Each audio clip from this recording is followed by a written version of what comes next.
Hey everyone, welcome to BrickVault. Today is another LEGO Top 10 MOCs of the week. Very rainy here in San Diego, and I get to talk to you guys about the coolest custom creations I happened to see people building in LEGO this last week. It's kind of an interesting lineup this week, a lot of landscape builds. I wasn't really trying for it, but when I looked at what I thought was the top 10 at the end, it's a slightly different arrangement than I normally do. Remember, check out the links in the description below. I leave links to all the different builders I show you guys in this episode, including all the ones that are flashing by the screen right now. And before I jump into the first MOC, I do want to say that the custom build that went up in our web store this week came from my brother Charlie, and he did a 1/200th scale Fletcher class destroyer. It's got a couple of different display options, built very accurately, and it's also pretty darn robust. Link to that is also in the description right at the top. I highly recommend you check out our web store if you haven't already, if for no other reason than to just see some cool custom creations, because there's honestly some really great builds there from a variety of different designers. But anyways, let's jump into the first build of the week. This is from Markus Rollbuhler. This is Sofias Journey, Tane's farm. He's got a little excerpt, a storyline. I don't exactly know if this is from something licensed or just a fantasy that was developed by the builder himself. But I honestly just can't help myself, I found out. When somebody builds a different technique for a thatched roof, I just have to talk about it. This one I have a feeling is probably slightly less accessible to those average builders because, I mean, look at all of those claw pieces. He probably had a pretty good pick at a part down party is my guess, at least on how he may have gotten all those pieces. But it really makes an excellent effect when it comes to a grass roof. The rat makes up the smoke sticking out the smokestack there, and outside of that we have some nice little details. It's a very clean build with just a minimum amount of Photoshop in the background to make this whole scene just feel a little bit more self-contained. Excellent job. And now we're moving on to another similar scene, very similar scene from Dwalin Forkbeard. We have Chumaks in Khutir. He goes into a much better detail in the description as to what that title means. I'm not going to get into it now, but there are some merchants. It's from a very long time ago, but like always, I just love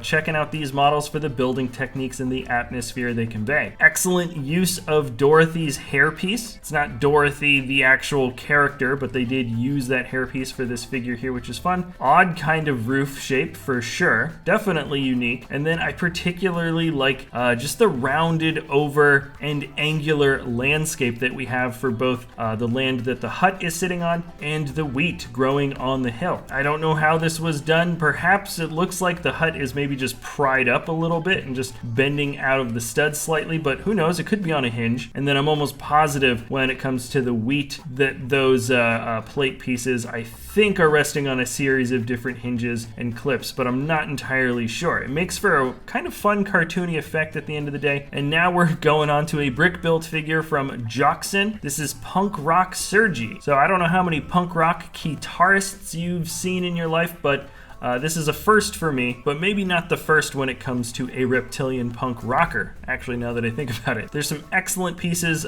put to good use here. We've got some inside-out tire pieces kind of thrown around different parts of the joints. That is a Technic figure visor piece with stud shooter triggers around the knee. Really cool. And the effect for that small yellow eye comes through the bottom hole of a little flipper fin piece. Kind of adds to that sort of reptilian idea, I think, for the character. And Djokson has some amazing character creations built from Lego bricks. From John O'Shea, we have the Cuthbertson Land Rover 2A. I feel like pretty recently I also did a different large-scale Land Rover build from a different designer, and this model for sure is a little bit more unique, and that's because just this vehicle is so different and strange with the treaded triangular tires, or they're not tires, triangular treaded sub-assemblies that take the place of would-be tires. The detailing looks pretty intensive with neck brackets lining each tread on either side, and I think sand blue making up the body of this vehicle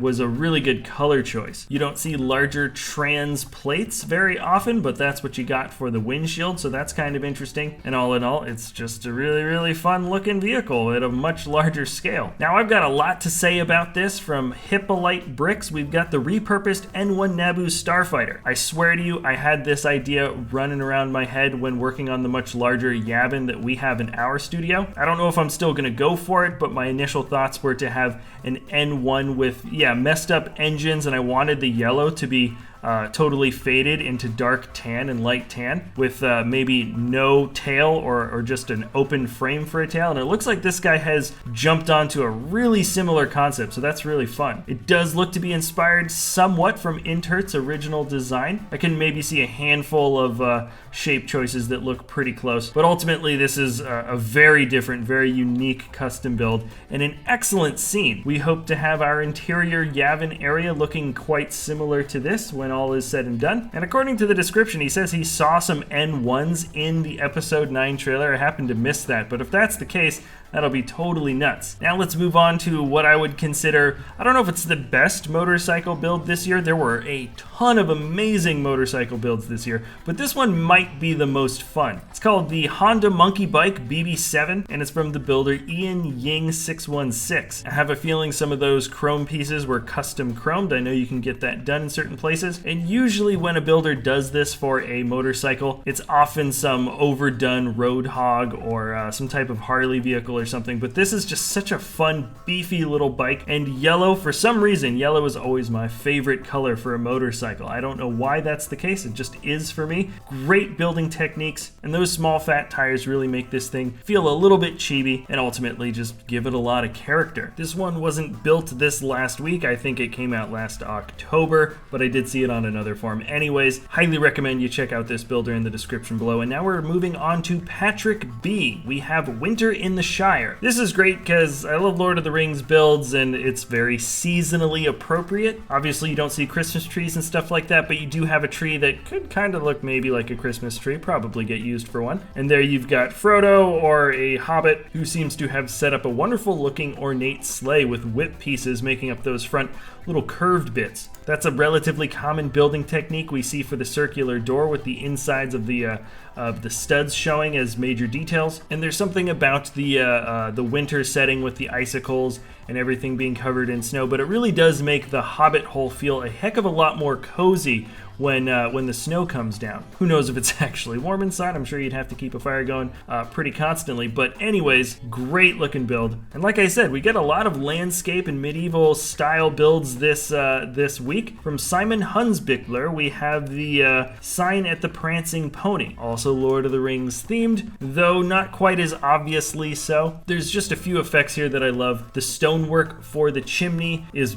weird and interesting. I don't know how they got it to look the way that they did, but it looks pretty darn great. And the same can be said for those tile pieces just beneath. There's just an ever so slight amount of space between those bricks, and I don't exactly know how that happened. I think they might all be clipped in if I had to take a guess. The detailing for the windows looks excellent with all that inside lighting, creating those wonderful shapes, especially when it comes to the round window right in the front. And honestly, that Prancing Pony sign looks so good. You know it looks the same on the other side, one side and the other, so that's awesome that it can mirror. And everything there was pretty much built with 1x1 plates, tiles, and cheese wedge pieces. Just a wonderful scene. I love the photography for that one. And then Mitsuru Nikaido doesn't make builds all the time, but when this guy does, I really like to show him off because it's such a particular and specific kind of style. This is the Lego Mecha Penguin Mark III. It really reminds me of maybe one of the penguins that could exist in the Batman universe, because Penguin having weird robotic versions of little penguin helpers could make sense in my mind, but that I don't think would be the case if you take a look at his larger collection of mech-styled creations. Like always, the proportions and sort of life to these creatures really comes out in the build style here, and I think I've said it the last time we showed off one of his builds, but this guy really has his style figured out when it comes to adding fun little mechanical details in places where you also want to fill out just a little bit more life to the creation and make it feel a little bit more real or lifelike. It seems counterintuitive, but it's just such a cool style. I really like this penguin. And then we are jumping on to the last build of the week. This absolutely positively puts the Lego Christmas train to shame. I love this design. Granted, it doesn't look like it can fit on a train track, I give you that, but it just looks so much fun at the end of the day. I have a feeling this may be inspired loosely by maybe something that Tim Burton would create. The large green wheel has this fun cartoony shape. I love the red treads. There's a bunch of red flame shooting out the back in a big bush. Oversized candle looks awesome. I think that's the hairpiece from the bad guy in Incredibles that makes up the flame. Queen Amidala, for some reason,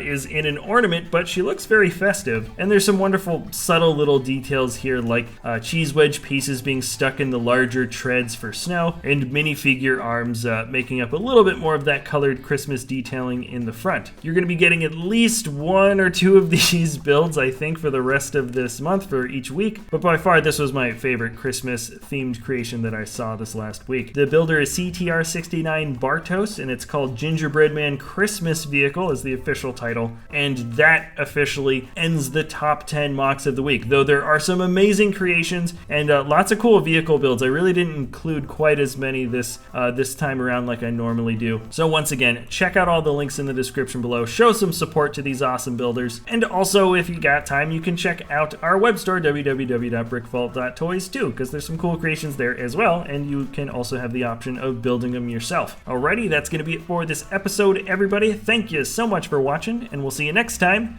at BrickVault.